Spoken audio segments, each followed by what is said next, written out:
Bueno, hermanos, pues buenas noches. El día de hoy vamos a continuar estudiando lo que es el bosquejo de Mateo. Y bueno, pues ya vamos a estar un poco más cómodos, voy a sentir más cómodo ya con la pizarra ahí. No es la pizarra que habitualmente estábamos acostumbrados, pero por lo menos es ya de una manera más electrónica y de todas formas tiene el mismo efecto. Así que, hermanos, vamos a comenzar.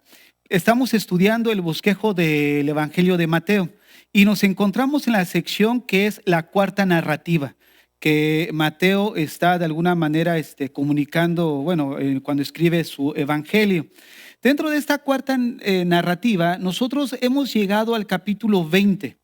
Capítulo 20 es donde comienza la narración de una parábola que son los obreros de la viña.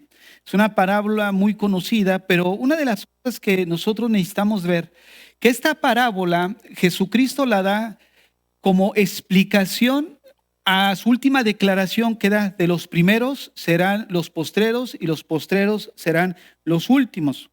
¿No? Sí, no, los postreros serán los primeros. Fíjense, por ejemplo, lo que dice ahí Mateo capítulo 19. Vayan abriendo ahí su Biblia en Mateo, Mateo 20. Vamos a hacer la misma dinámica que viernes tras viernes hacemos. Vamos a ir leyendo la porción que corresponde a la explicación para que de alguna manera pues sea clara para nosotros, ¿no? Mateo 20.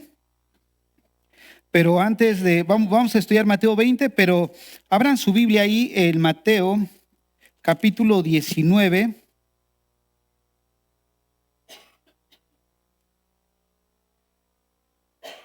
Versículo, vamos a leer desde el 23. ¿Se acuerdan que Mateo 19 estuvimos viendo acerca de esas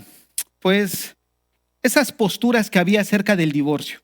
Después de que estudiamos un poco acerca del divorcio, vimos acerca del celibato y posteriormente vimos el camino a la salvación a través de un acontecimiento que sucedió, que Mateo narra cuando se le acerca un joven rico al Señor.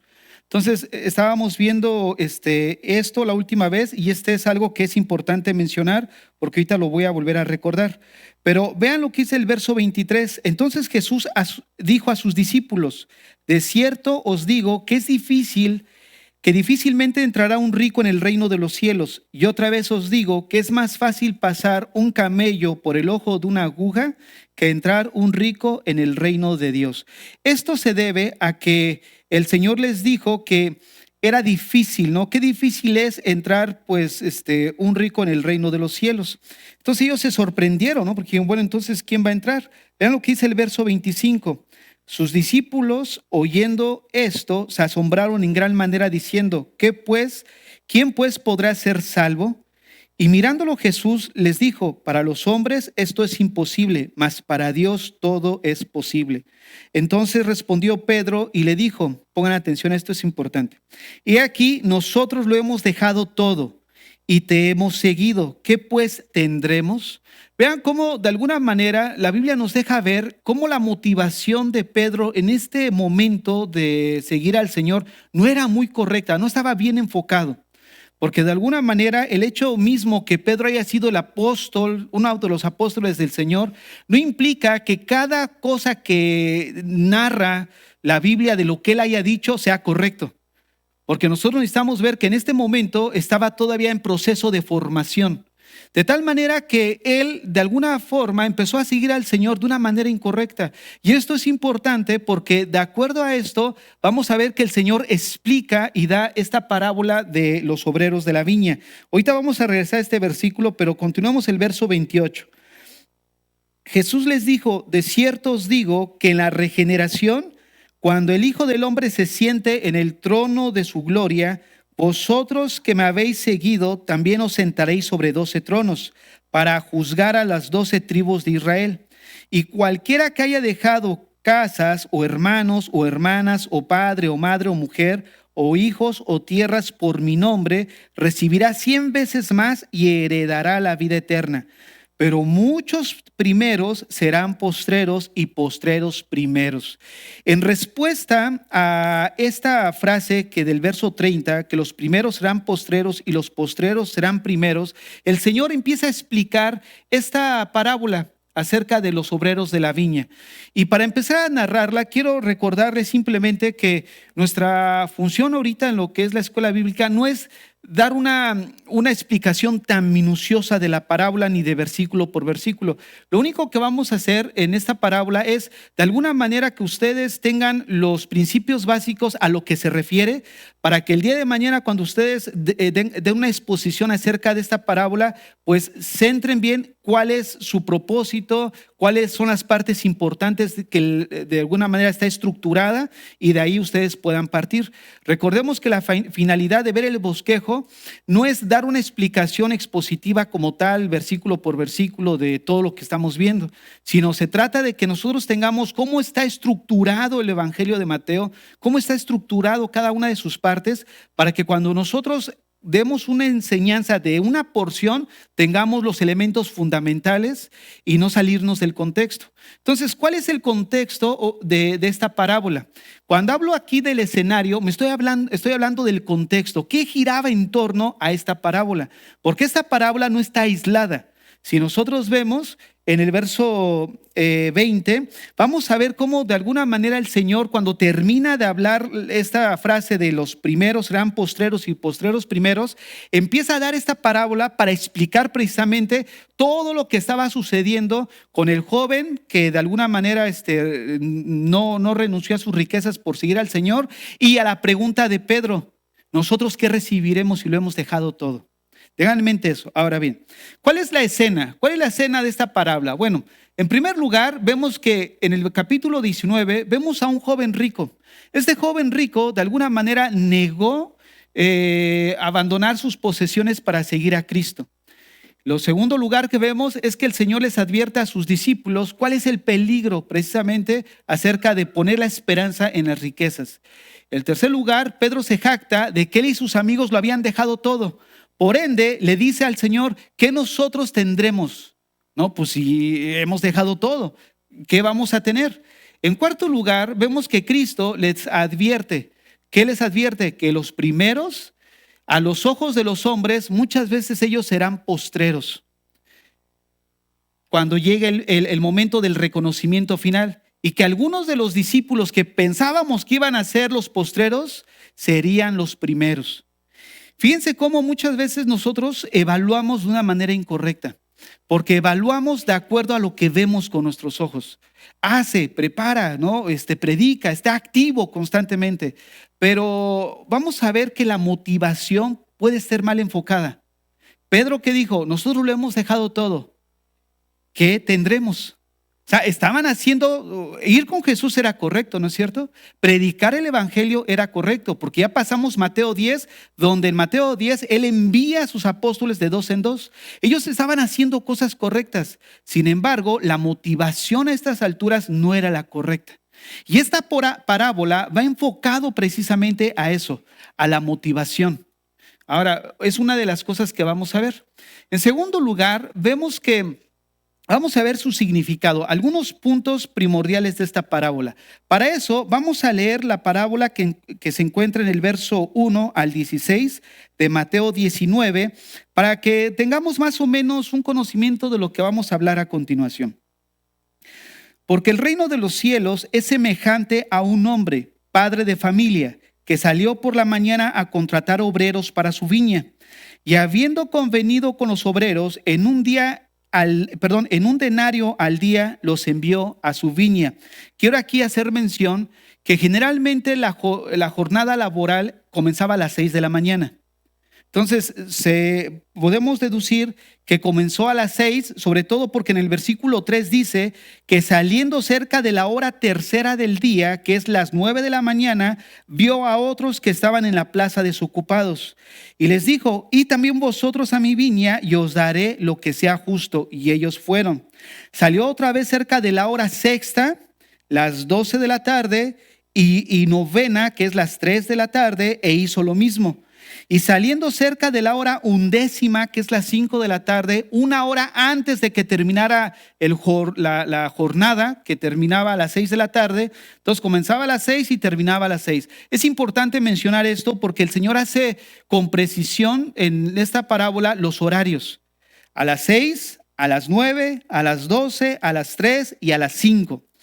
Y saliendo cerca de la 11ª, o sea, las 5 de la tarde, halló que a otros que estaban desocupados, y les dijo: ¿por qué estáis aquí todo el día desocupados?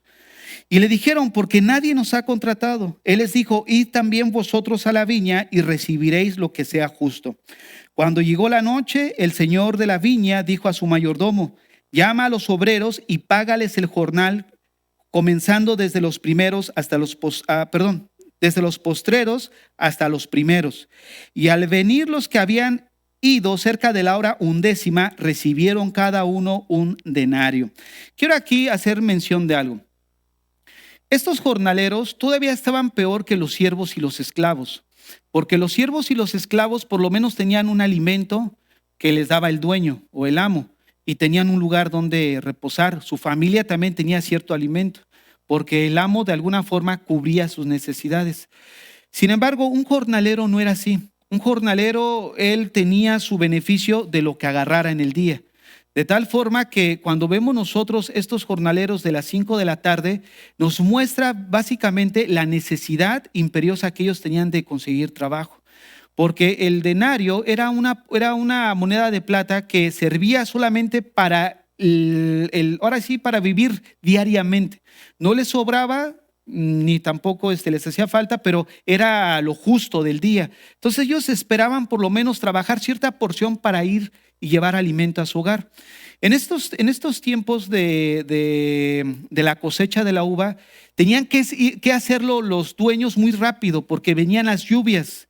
Era por septiembre que venían las lluvias.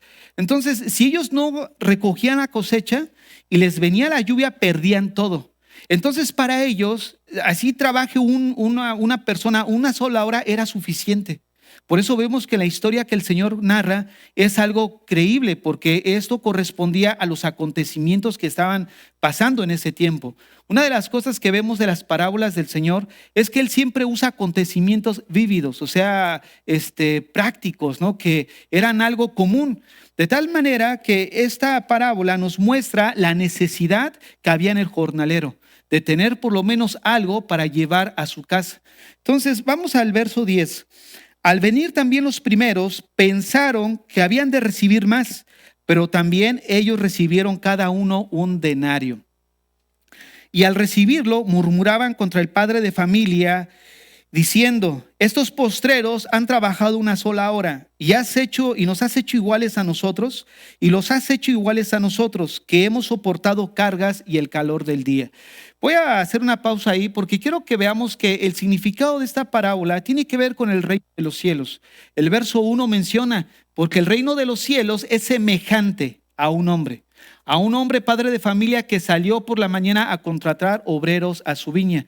Pero quiero que vean cómo de alguna manera hay algunos elementos dentro de la parábola que nosotros necesitamos identificarlos. Por ejemplo, el padre de familia representa a Dios Padre. El mayordomo representa a Jesucristo, los obreros somos nosotros como creyentes, y el denario representa la vida eterna que reciben todos por igual. Quiero que vean sobre todo esta parte del denario, porque esto es importante. Vean lo que dice el verso 10 de Mateo 20. Al venir también los postreros, pensaron que habían de recibir más, pero también ellos recibieron cada uno un denario. Ahora, ubiquémonos. Al venir también los primeros, pensaron que habían de recibir más, pero ellos recibieron cada uno un denario. Ahora, miren. Recordemos cuál es el escenario. El escenario es que un joven rico rechaza seguir al Señor.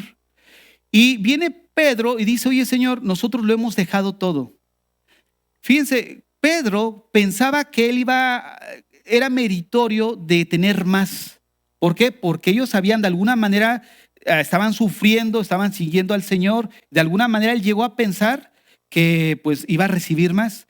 Nosotros necesitamos unir el verso 10 con el verso 27 del capítulo 19, para tener un sentido a la parábola. Dice, vuelvo a leer capítulo 20, verso 10. Al venir también los primeros, pensaron que habían de recibir más. Vean el verso 27 del capítulo 19.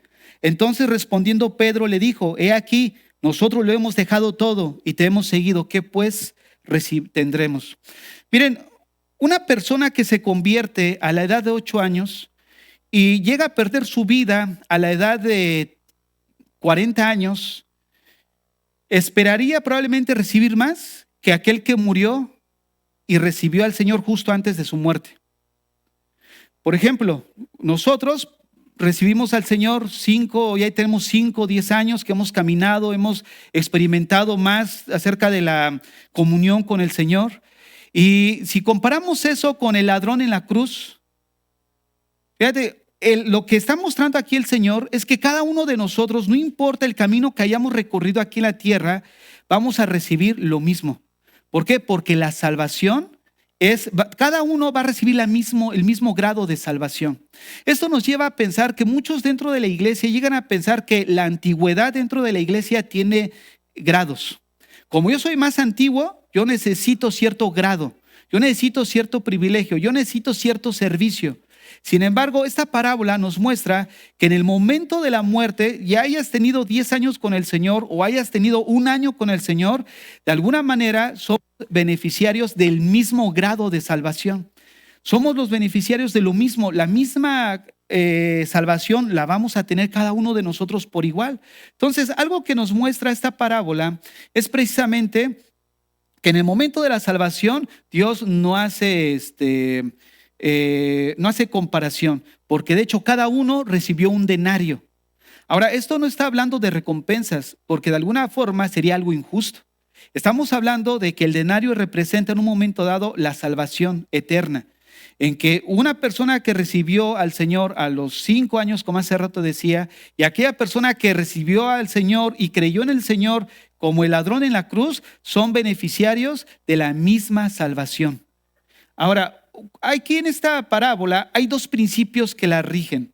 El primer principio es que toda persona que se acerca en fe al Hijo de Dios recibe la misma salvación. Lo que ahorita decía. Esto implica que el Señor nos enseña la imparcialidad que existe en el momento de ser salvos. Cuando una persona no alcanza a entender esta gracia de Dios, porque esto es gracia, porque vamos a ver al final cómo se manifiesta la gracia de Dios en esta parábola. Al salir Dios Padre a buscar, que es lo mismo que vemos en el momento de la salvación, Él sale a buscar a los perdidos. Entonces quiero que vean cómo lo que estamos reflejando aquí es la gracia de Dios. Y cuando una persona natural no alcanza a percibir la gracia y la bondad de Dios, tachan a Dios de injusto, como estos lo tacharon en el versículo 11. Y al recibirlo murmuraban contra el padre de familia diciendo: estos postreros han trabajado 1 sola hora y los has hecho iguales a nosotros. Miren, ¿cuánto les ha pasado o han escuchado? Yo lo he escuchado sobre todo cuando dicen: ay, ya está en la cárcel y resulta que es cristiano. O sea que ya, más porque es cristiano, ya se va a salvar. Ya tiene el cielo ganado. Déjenme decirles algo, así funciona. Así funciona. Fíjate, ahora no sé si sea cierto, no lo he investigado, pero sí vi una nota que decía que la Barbie se convirtió a Cristo en la iglesia, ahí en la prisión.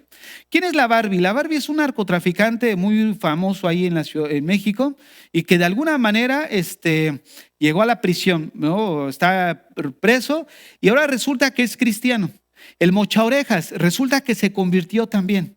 ¿Quién es el Mocha Orejas? Pues un secuestrador que cortaba sobre todo la oreja de su víctima y la mandaba ahora sí que a los familiares de la víctima para cobrar su recompensa. O sea, de alguna manera llegan a la cárcel, conocen el evangelio y se convierten. Probablemente demos el beneficio de la duda, que se hayan convertido genuinamente.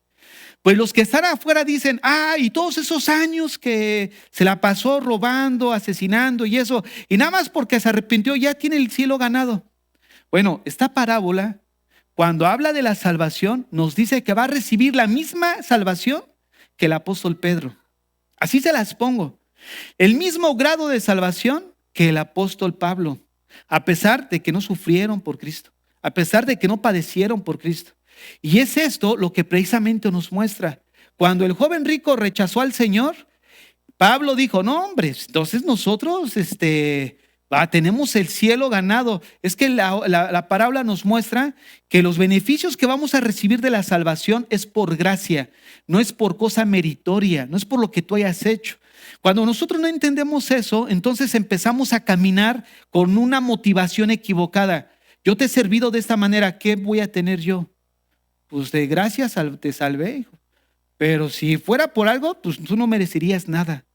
Entonces, eso nos muestra que nosotros debemos de ser de alguna manera, se puede decir, mostrando misericordia con aquel desprotegido, lleno de que no tiene la gracia de Dios, que de alguna manera pudiéramos decir la vida lo ha pateado, ¿no? Porque ciertamente hay cosas donde hay personas que de alguna forma pues no tuvieron las mismas oportunidades, ¿no? O sea, en eso hay cierto de verdad. No estoy justificando la conducta de nadie, pero sí es un factor importante. Entonces nosotros necesitamos en cierta forma mostrar esta misericordia de Dios. Entonces esta parábola precisamente es en respuesta a la actitud de Pedro con el joven rico y a la motivación que debe de existir correcta en la vida de cada cristiano, una vez ya salvos. Vean lo que dice, por ejemplo, el segundo principio.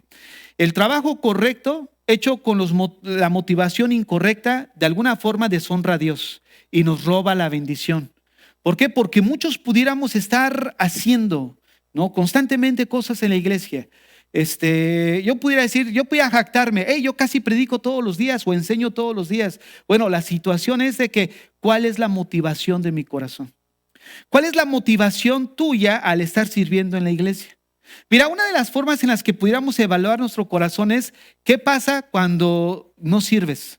Cuando te dicen, oye, hoy no vas a servir, oye, hoy se encomendó a otra persona. ¿Cuál es la situación de tu corazón? Porque sería una manera para ir midiendo y graduar el estado de mi corazón. Porque nosotros no podemos juzgar la motivación de alguien.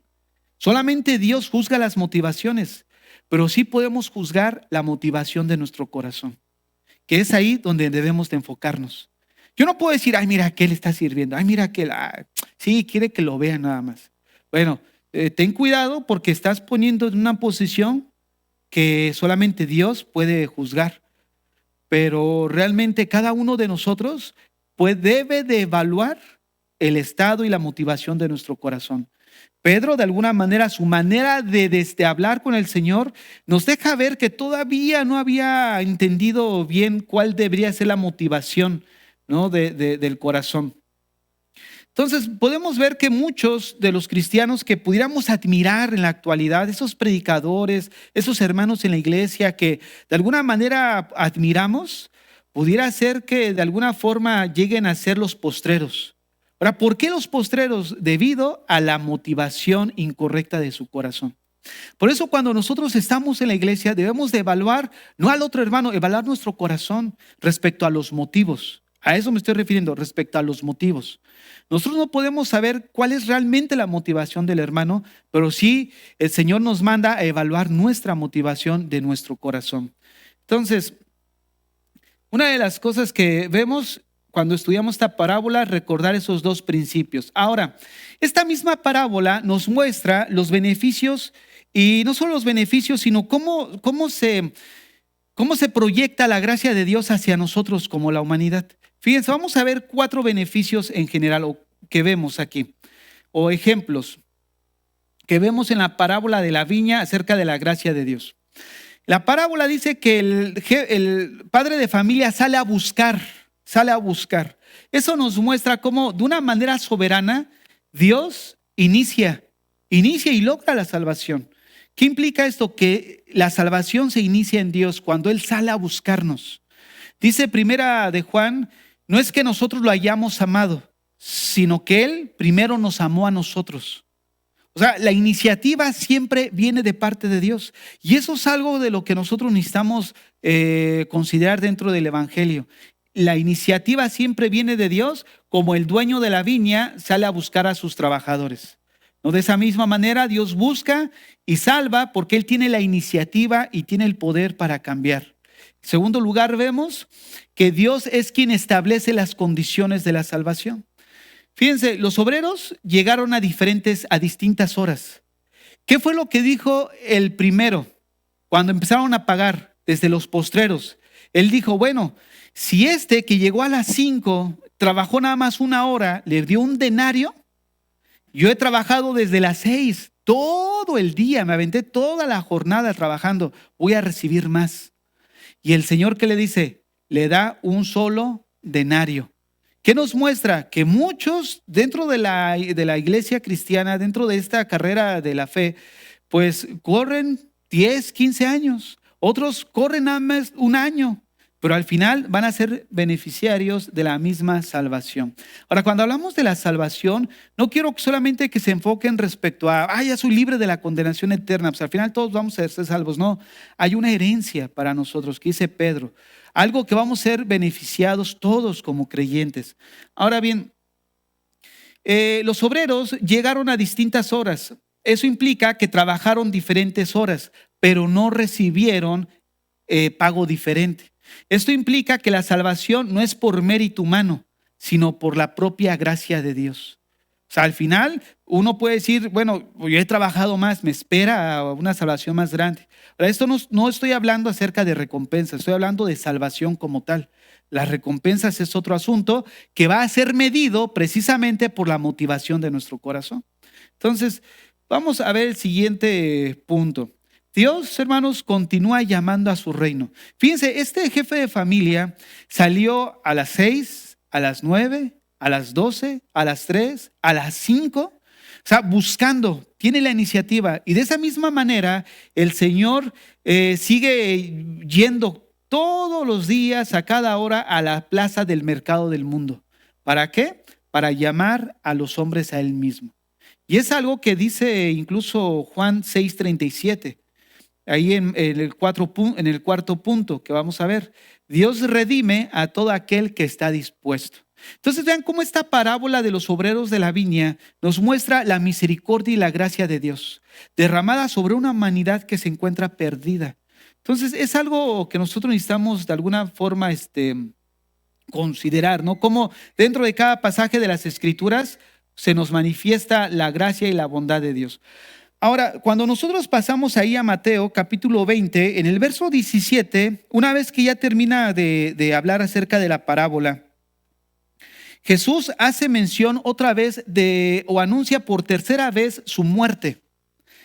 La primera vez que él anuncia se encuentra en Mateo 16:21, que dice, desde entonces comenzó Jesús a declarar a sus discípulos que le era necesario ir a Jerusalén y padecer mucho de los ancianos, de los principales sacerdotes, de los escribas, y ser muerto y resucitar al tercer día. La segunda vez que anuncia, lo encontramos en Mateo 17, que dice, estos llegando en Galilea, Jesús les dijo, estando ellos en Galilea, Jesús les dijo, el Hijo del Hombre será entregado en manos de hombres y le matarán, mas el tercer día resucitará, y ellos se entristecieron en gran manera. Vean cómo el Señor ya los iba preparando para el momento que iba a ser de gran persecución, de gran prueba para ellos, y es precisamente lo que vamos a entrar a ver ya la próxima vez, Mateo 21, donde Él ya entra a Jerusalén. Y es donde ya empieza a ver todo lo que viene acerca de la pasión, de la persecución, y va a ser muy interesante. Pero antes, la tercera mención que el Señor hace de su muerte está aquí, Mateo 20, verso 17. Subiendo Jesús a Jerusalén, tomó a sus 12 discípulos aparte en el camino. Ahora, quiero aquí hacer una pausa, porque recuerdan que cuando estábamos estudiando el bosquejo ahí de Mateo, vimos que en un momento dado, al rechazo del mensaje de Dios, vienen las parábolas en Mateo 13. En Mateo 13, el Señor empieza a hablar en parábolas como respuesta al rechazo. Y vemos también que el Señor ya no habla abiertamente, sino que se empieza a relacionar con sus discípulos de una manera más cercana. Y es ahí donde el Señor ya empieza a anunciar su muerte. Mateo 16, Mateo 17, y ya en Mateo 20 ya está próximo, en Mateo 21, a que acontezca lo que Él ya venía diciéndoles. Entonces, sigamos ahí Mateo 20, 17. Subiendo Jesús a Jerusalén, tomó a sus 12 discípulos aparte en el camino y les dijo: He aquí, subimos a Jerusalén, y el Hijo del Hombre será entregado a los principales sacerdotes y a los escribas, y le condenarán a muerte. Y le entregarán a los gentiles para que le escarnezcan, le azoten y le crucifiquen, mas al tercer día resucitará. Entonces vean cómo de alguna forma ya el Señor les había estado anunciando su muerte, y de esta manera pasamos a lo que es otra sección donde vemos la grandeza de servir. En esta parte donde vemos la grandeza de servir, que es Mateo 20, del 20 al 28, una de las cosas que nos sorprende es de que el Señor viene de anunciar su muerte. El Señor viene de anunciar su muerte y se le aparece, bueno, no es que se le aparezca, pero viene la mamá de los hijos de Zebedeo a decirle: Señor, por favor, cuando estés allá, pon a mis hijos, una a tu mano derecha y a otra a tu mano izquierda. Oye, te estoy anunciando que ya estoy pronto a la muerte, vamos hacia la cruz, y tú vienes a decirme esto. Fíjense cómo de alguna manera los discípulos estaban todavía mostrando cierta lentitud en asimilar precisamente el mensaje de la cruz. ¿Qué es en Mateo 16? El Señor hace su anuncio. Cuando el Señor hace su anuncio, ¿qué es lo que acontece acto seguido a eso? Pedro lo toma aparte y le dice: Señor, no acontezca esto. Fíjense cómo muchas veces el Señor, bueno, 2 veces vemos aquí cómo el Señor le dice a los discípulos que está próxima a su muerte. El primer anuncio, Pedro busca que él no haga eso. Busca impedir el cometido. Por eso le dice: apártate de mí, Satanás, ¿no? Y veíamos como un hombre de Dios, en este momento que estaba en formación y en proceso, que era Pedro, momentos antes, él había tenido una gran revelación de parte de Dios Padre. Tú eres el Hijo de Dios, ¿no? El Cristo, el Mesías. Y dice Jesús: oye, no te lo reveló, sino mi Padre. Y pasa un momento después y busca que el Señor impedir que vaya a la cruz. Y en Mateo capítulo 20, 17, el Señor anuncia otra vez su muerte, y estos discípulos parece como que no entendieran todavía el beneficio que traía la muerte del Señor. Tanto que se estaban peleando todavía por ser el mejor, por ver quién iba a estar en mejores posiciones. Fíjate otra vez la motivación equivocada de parte de ellos. Ahora el Señor les muestra, por ejemplo, en Mateo 20, verso 25. Entonces Jesús, llamándolos, dijo: ¿sabéis que los gobernantes de las naciones se enseñorean? Esta palabra enseñorear significa controlar, significa dominar. El Señor les estaba mostrando cómo era el dominio, el gobierno del mundo y cómo debiera ser dentro de la iglesia. Dice aquí el Señor: sabéis que los gobernantes de las naciones se enseñorean de ellas, y los que son grandes ejercen sobre ellas potestad. La palabra potestad es oprimir por medio de autoridad. Entonces vean cómo de alguna forma el Señor le está diciendo ahora en el verso 26: mas entre nosotros no será así. ¿Tú quieres en un momento dado ser alguien grande? Bueno, el que quiera ser grande entre vosotros será vuestro servidor. Fíjate cómo para dentro de la iglesia todo es al revés. O sea, en el mundo hay que transar para avanzar. Buscan posiciones, pero en la iglesia no. En la iglesia hay que morir para vivir. Hay que menguar para crecer. O sea, en este caso hay que servir para ser en un momento dado llegar a ser agradables a Dios. O sea, es todo lo opuesto. Entonces, de alguna forma el Señor les dice en el verso 26 que entre nosotros no debe de ser así, sino el que quiera ser grande entre vosotros será vuestro servidor, y el que quiera ser el primero entre vosotros será vuestro siervo. Y él mismo se pone como ejemplo: como el Hijo del Hombre no vino para ser servido, sino para servir y para dar su vida en rescate por muchos. Esta palabra rescate, algo que estudiamos el martes acerca de la redención. O sea, ¿cuál era el propósito de la cruz? Dar la liberación mediante un pago establecido, que es lo que es la doctrina de la redención, algo que los discípulos no entendían.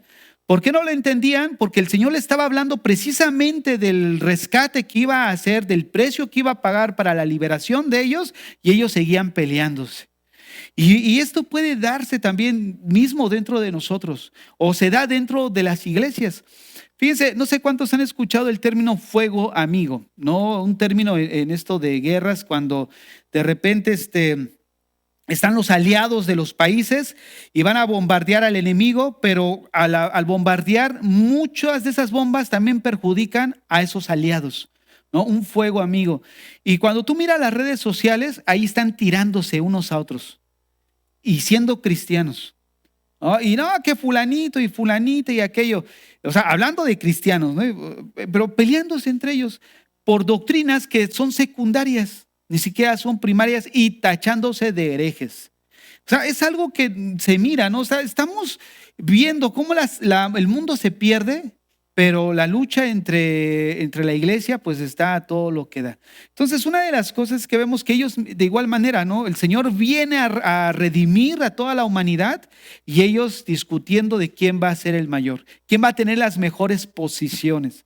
Es por eso que viene esta parábola, ¿no? El Señor les acaba de aclarar cómo iba a ser el asunto en el reino de los cielos y cómo se medía de acuerdo a la actitud del corazón en lo que uno está haciendo, y ellos como que les entró por acá y les salió por allá. Ellos todavía seguían en sus ondas carnales. Fíjense cómo esto nos habla acerca de Jesús fue muy paciente con ellos. Fíjate, el Señor fue paciente con sus discípulos y eso mismo debemos de manifestar nosotros, ser pacientes unos a otros, sobre todo cuando nosotros hablamos acerca de, mucho en los servidores, acerca de la primera generación. Hay una primera generación de servidores, que son aquellos que están en formación, que son aquellos que de alguna manera están poniendo los primeros peldaños de estructura dentro de la iglesia, están picando piedra. Y cuando vemos otros ministerios, no nos damos cuenta de eso, que los otros ministerios no son primera generación, o sea, son generaciones que ya están creciendo bajo una estructura, bajo algo que ya se trabajó previamente. Y es algo de lo que nosotros necesitamos recordar, tener esa situación de estamos en un proceso igual que estos discípulos del Señor, a los cuales estuvieron en formación con el Señor. Y déjenme decirles que el discipulado con Jesús era de irse a vivir con Él. Vivían constantemente día y noche. Por eso Pedro le dijo, nosotros hemos dejado todo, ¿qué vamos a tener? O sea, la motivación todavía no era la que el Señor esperaría de ellos, pero Él fue paciente, no los echó fuera, no los desechó, sino que fue paciente siguiendo esa mentoría en ellos. Entonces, vamos a ver cómo aquí vemos, aquí en la grandeza de servir, que los discípulos estaban mostrándose lentos para captar el mensaje de la cruz. El Señor obviamente les enseña a que el servicio debe de ser de alguna manera de sacrificio por los demás. Eso es el servicio, hermanos. Fíjense, precisamente algo de lo que estaba meditando el día de hoy y hablando, es que el servicio, cuando hablamos de servicio, hablamos, bueno, esta palabra define la función de la persona. No solamente de servidores dentro de la iglesia, sino como cristianos, porque está hablando del carácter de un creyente. ¿Cuánto no más debe de ser de los servidores dentro de la iglesia? Miren, nosotros como hijos de Dios, nosotros necesitamos darnos a los demás de tal manera que sea de sacrificio. Eso implica amor. Lo que estudiábamos precisamente el sábado pasado acerca del amor que se sacrifica, el amor que trabaja por el bienestar de la otra persona. A pesar de que la persona no lo merece o nos haya pagado mal con bien, pero aún así el Señor nos manda buscar su beneficio, trabajar por su comodidad en un momento dado, su necesidad que esté atravesando. Eso es un amor que se sacrifica. Para el mundo del día de hoy, este sí es un reverendo tonto. ¿No? O sea, ¿no estás viendo que tú ya te trata y todavía le vas de comer? Pues sí, fíjense. Bueno, el pastor Chuy Olivares cuenta una historia que se me queda se me quedó muy grabada, de que el mentor de ellos, Pablo Hunter, un misionero que se convirtió desde los 8 años. Imagínate, él dice que de alguna manera empezó a levantar a un pastor de ahí de la región. O sea, se puede decir que lo levantó desde nada, ¿no? Le ayudó, le asistió, le proveyó, estuvo ahí trabajando con él y al final este pastor le pagó mal. porque lo despojó económicamente y así de varias cosas, y de tal manera que le quitó todo así como si nada, como Juan por su casa, ¿no? Con una mano en la cintura y pues a ver cómo le vas a hacer. Y resulta que el pastor se entera, Pastor Chuy, y dice, ¿sabes qué? Vamos a hablar con él, o sea, pues que no se pase. Y el asunto es que alguien le dijo al misionero Pablo Hunter lo que iba a hacer el pastor Chuy. Y fue el pastor Pablo Hunter y dice Chuy que como que le pegó así a su escritorio, ¿no? Se te prohíbo que vayas con él y de alguna manera lo confrontes, dice. Porque mismo si sé que tiene hambre, yo mismo, dice, iría y le llevaría de comer. Esa es la actitud, ese es el amor que se sacrifica. Aquel que deja a un lado de la ofensa y de alguna manera responde de una manera correcta. Fíjate, cuando estaba ahí David sentado y le estaba tocando el arpa a Saúl, Saúl de alguna manera agarró la lanza y se la aventó. ¡Fu! Y David pues era ya un ágil guerrero, ¿no? Se hizo a un lado y la flecha pasó. Cualquiera hubiera salido corriendo como hizo él. Pero no cualquiera como él hubiera regresado a sentarse y seguir tocando. Fíjate nada más la diferencia, ¿no? O sea, cualquiera puede aventarte un dardo, pero de alguna manera no todos llegan y se vuelven a sentar y vuelven a tocarle. Y él lo hizo 2 veces. O sea, él llegó y otra vez empezó a tocar. Ahora, muchos pudieran no solamente decir, bueno, esquivo la ofensa, ¿no? Pero voy a regresar. ¿No? Y voy a tocar el arpa otra vez, ¿no? Voy a dar la otra mejilla, lo que el Señor enseña en el Nuevo Testamento. Pero otros hubieran dicho, bueno, si Él me la avienta, fíjate, yo les quiero hacer una pregunta. ¿Ustedes creen que si David se la hubiera regresado, hubiera fallado? No, si se aventó al Goliat, imagínate, ese Saulito que le hubiera durado. O sea, él sí lo hubiera atravesado con esa lanza. ¿No? Y así somos muchos, de que en alguna manera nos dan y regresamos. Cuando regresamos, ¿qué creen? Ya perdimos. ¿Cuántos han sentido esa sensación en su corazón de decir, híjole, la regué? ¿Por qué? Porque sabes que respondimos mal. Entonces, de alguna manera, lo que nos debe de alentar es que estamos en ese proceso todavía, aunque no debe ser una excusa, pero sí debe ser un punto de partida para actuar de una manera correcta y estar más prevenidos la próxima vez. Ahora, el ejemplo que da el Señor es el mismo. Es el mismo, se coloca como ejemplo. Verso 28, como el Hijo del Hombre no vino para ser servido, sino para servir y para dar su vida en rescate por muchos. Por muchos.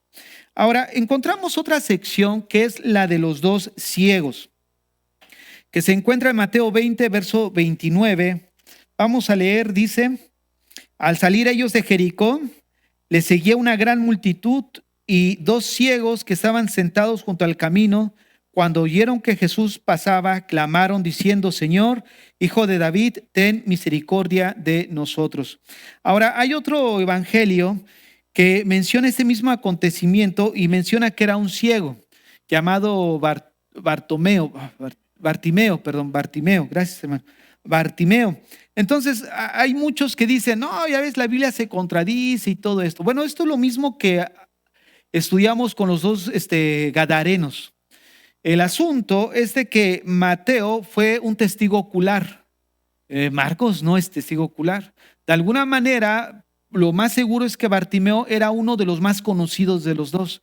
Por eso él menciona acerca de Bartimeo, pero no es que exista ninguna contradicción. Obviamente hay 2 personas que están dando su punto de vista de un mismo acontecimiento. Entonces es esa la situación. Entonces vamos a continuar leyendo. Verso 30. Y 2 ciegos que estaban sentados junto al camino, cuando oyeron que Jesús pasaba, clamaron diciendo, Señor, Hijo de David, misericordia de nosotros. Y la gente les reprendió para que callasen. Pero ellos clamaban más diciendo, Señor, Hijo de David, ten misericordia de nosotros. Y deteniéndose Jesús los llamó y les dijo, ¿qué queréis que os haga? Ellos le dijeron, Señor, que sean abiertos nuestros ojos. Entonces Jesús, compadecido, les tocó los ojos y enseguida recibieron la vista y le siguieron. Quiero que observemos cómo este mismo pasaje de los 2 ciegos que reciben la vista es un cuadro de la salvación. ¿Por qué es un cuadro de la salvación? Miren, vamos a ver 5 puntos que nos muestran cómo refleja la gracia de Dios para con la humanidad. El primer punto, los 2 hombres eran ciegos, ¿no es cierto? Pues resulta que todo pecador también es ciego espiritualmente. Esa ceguera espiritual, de alguna forma, representa una bancarrota espiritual. Están desprovistos de toda gracia. Es por eso que este pasaje de Mateo 20 nos muestra un bosquejo de la salvación, ¿no? 2 hombres eran ciegos y todo pecador obviamente también está perdido porque está ciego. Segundo lugar, eran hombres pobres, mendigos, y el pecador perdido está profundamente en una pobreza. Miren, cuando nosotros leemos las bienaventuranzas, cuando tú empiezas a leer una bienaventuranza bueno, en Mateo 5, las 10 bienaventuranzas, no me acuerdo si eran 10, pero bueno, cuando leemos las bienaventuranzas en Mateo 5, 9, 9, bueno, 9, 12, 10, ¿quién da más? ¿Quién da? Bueno, ahí vamos a investigar bien. Resulta que cada bienaventuranza va hilada, está casi en secuencia progresiva. ¿Por qué? Porque comienza diciendo bienaventurados los pobres, ¿no? Y cuando habla de pobreza se refiere precisamente a este hecho, a una pobreza espiritual, a una pobreza que de alguna manera está desprovista de la gracia de Dios. Y después continúa diciendo las bienaventuranzas, bienaventurados los que lloran. Obviamente, cuando te encuentras en esa pobreza, hay cierto dolor, cierto sufrimiento, cierto quebrantamiento en arrepentimiento a Dios por el estado en el que uno se encuentra. Y empezamos a ver cómo viene la obra sobrenatural en esa persona, porque posteriormente dice, bienaventurados los mansos. O sea, ya cuando habla de bienaventurados los mansos, habla de que la obra de Dios ya está siendo hecha en la vida de esa persona. ¿Por qué está siendo hecha en la vida de esa persona? Porque solamente una persona mansa puede llegar a hacerlo a través del poder del Espíritu Santo. ¿Por qué? Porque ya no respondemos como respondíamos, ya no actuamos como actuábamos. ¿Qué hace que ya no hagamos eso? El poder de Dios. Algo que se empieza a ver en el transcurso de las bienaventuranzas. El Señor llamando, como veíamos en la viña de los obreros. El Señor sale a buscar en la plaza del mercado del mundo a gente que necesitada. Esa gente necesitada responde. En un momento dado también es una gente que, como estos 2 ciegos, son mendigos espiritualmente. Y en tercer lugar vemos que estos claman a Jesús, que es el único que puede abrir los ojos de los hombres.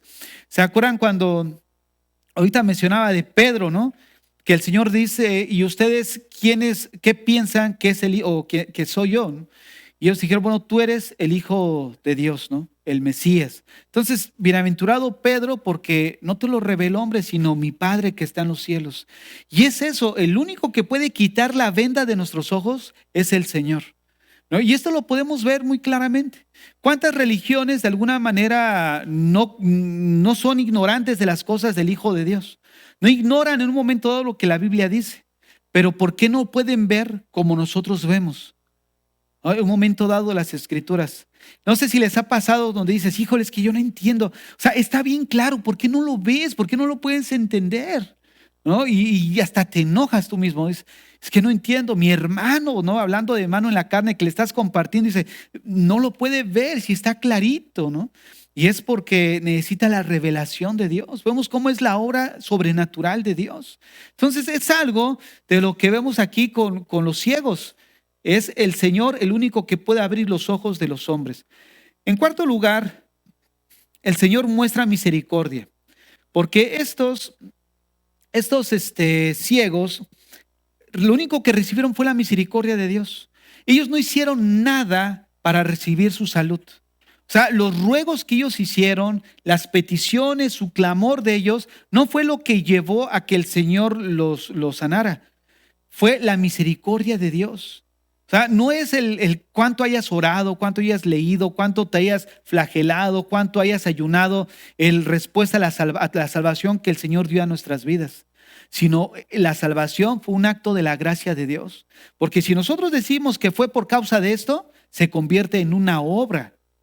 O sea, y no es la salvación, entendemos que no es por obras, Entonces, algo que muestra es que ellos recibieron su salud no por sus ruegos o clamores, sino por el que el Señor mostró misericordia. En quinto lugar y último, vemos que el toque de Cristo al terminar, al final los curó. Y ellos demostraron de alguna manera su cambio, demostraron de alguna manera que realmente habían creído firmemente, porque al final de cuentas lo demostraron con su vida cuando mostraron vidas cambiadas y empezaron a seguirlo. Porque dice el texto al final: entonces Jesús, compadecido, les tocó los ojos y enseguida recibieron la vista y le siguieron.